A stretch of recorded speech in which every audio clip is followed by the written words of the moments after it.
Welcome again to Joe Stunner Boxing.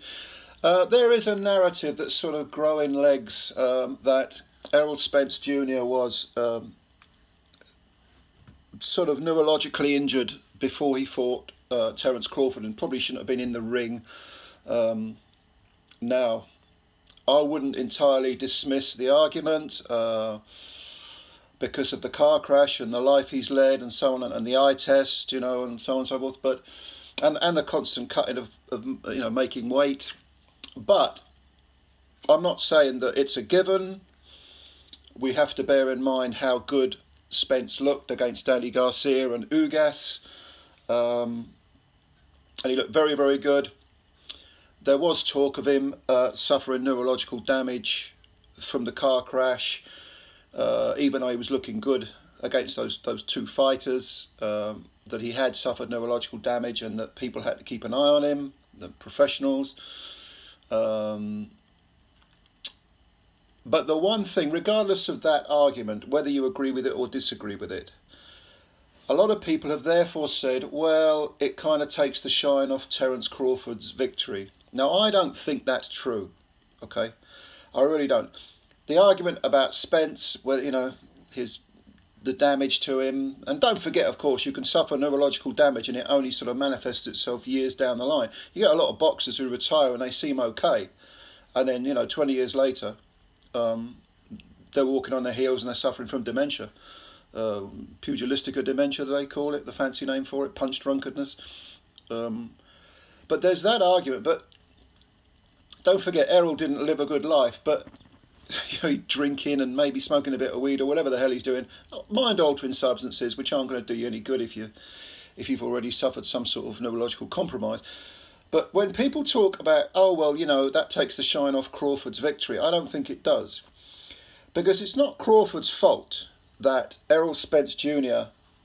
crashed his Ferrari, was under the influence when he did it, hasn't lived a life, has blown up in weight, taken it off, boiled himself down to 147 once too often. All of these reasons, and they may be legitimate, arguments, it can't take away from Crawford. And I'll tell you why. Because number one, Spence was undefeated, and as we mentioned, looked great against Danny Garcia and Ugas. Okay, so Crawford had no knowledge of if there was anything wrong. What's it got to do with him? Number two, Crawford's actually chronologically the older man, so he's 2 years older, but he's lived a life and he's preserved his body and so on. Again, it's not his fault if Errol Spence hasn't. Also, Spence is the bigger man, the bigger one presumed the bigger, stronger man. I certainly thought he might be, because Bud has come up from lightweight. So there's that argument. And Bud wasn't supposed to be manhandling him in the ring, even though he did. But also, Spence was, or should we say, Bud was asking for this fight for years. Okay. He was the one saying, "I want this fight." And as he said post-fight interview, he said, "They tried to freeze me out. They weren't interested in me."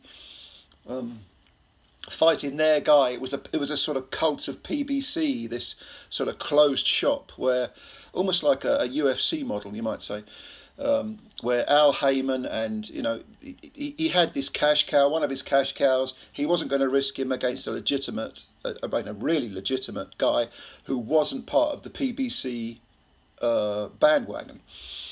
And that is not Bud Crawford's fault. Had Errol Spence fought, instead of fighting, Garcia, Ugas, all the others. I mean, he fought some other PBC fighters, Sean Porter. Had he not done that, had he actually taken on Crawford 3 years before, 4 maybe, he would have. It would not have been the case that Crawford will have, it may not have been the case that Crawford would have fully grown into the welterweight division, because he was moving up. He would have been younger himself. Spence would have been. There would have been less miles on his clock. Even if he'd fought Crawford after the accident, the Ferrari accident I'm talking about, he was in two crashes, 2 bad road accidents, Spence. This would have been before the detached retina, before the second road accident. And also, if he has suffered long-lasting neurological damage from the Ferrari incident, and it has taken its toll over time, he would have still been a lot fresher, and you could argue would have perhaps stood a better chance against Crawford. Also, weight making. The older you get, the more difficult it is to make weight. But no, PBC insisted we're going to freeze Crawford out. So Crawford had to go about his business, you know, dealing with his mandatories and taking on a few voluntaries and defending his WBO title on the outside, on the periphery. Everyone knew he was, you know, a terrific fighter. He was the genuine threat to Spence. But no, he had to go about his business, you know, on his own almost. Like the kid in school who's, you know, highly intelligent but isn't cool enough for the groovy gang, you know, the cool gang. So they sort of ostracise him. He had to go about his business knowing damn well he was the best. But he never lost faith. He didn't lose discipline. He didn't make excuses. He went about his business, stayed dedicated. You know, by all accounts, seems to be a, you know, genuine guy who helps his community. And finally, when he gets in the ring, he took his chance, not knowing what the situation was with Spence, about Spence's the condition of his brain, you know, whether he'd made the weight right, you know, the detached retina, whether that was fully fixed. I don't doubt whether it was, because it wasn't that long ago that he had that operation. None of that's any of Bud's business.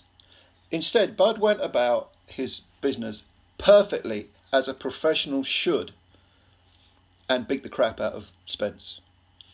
So I think a lot of what we saw on Saturday, even if there are extenuating circumstances regarding neurology, weight making and so on, the detached retina and all the rest of it, that lies at the fault of Errol Spence, PBC and Al Heyman, not Bud Crawford. We should not take any shine of Bud Crawford's achievement in what he did on Saturday, because it was a magnificent performance, a brilliant, you know, timeless performance that will be looked back on in decades to come as being one of the great welterweight performances. So that's just my thoughts on this issue.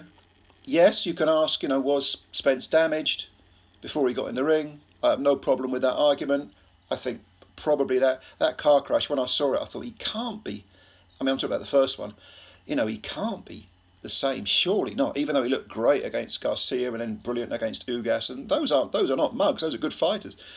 I was thinking, maybe the chickens will come home to roost later on. Well, maybe they have done.